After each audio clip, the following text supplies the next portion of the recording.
Welcome to TechLeaper channel, and in today's video I'm going to show you how to add solid color on the slide background on Microsoft PowerPoint. Now the first thing you have to do is open up your PowerPoint.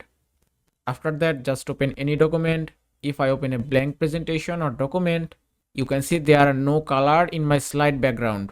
If you want to add a solid color, just select your slide and then right click on mouse, then click on format background option. From here, just select solid fill.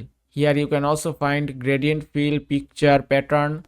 That way you can choose any option to add your background. So if I select solid fill, and here you can find two options, color and transparency.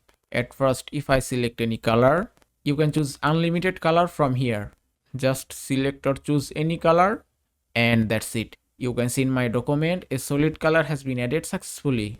Now here you can also find transparency option.